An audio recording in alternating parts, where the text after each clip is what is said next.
ఇక్కడ ఉండడానికి వసతులు అంటే ఒక 300 అడుగు పొడవు 150 అడుగులు వెడల్పుతో పెద్ద మంటపం వేయిస్తున్నాను. ఈరోజు ప్రారంభం చేశారు. ఎవరు వచ్చినా అందులో ఉండొచ్చు.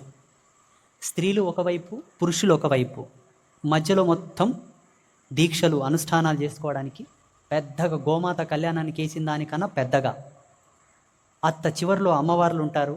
అమ్మవారి ముందు మొత్తం సర్వతోభద్ర మండలం కానీ, కలశాలు కానీ, నవగ్రహ స్థాపన అన్ని ఆచార్యులు చేస్తారు.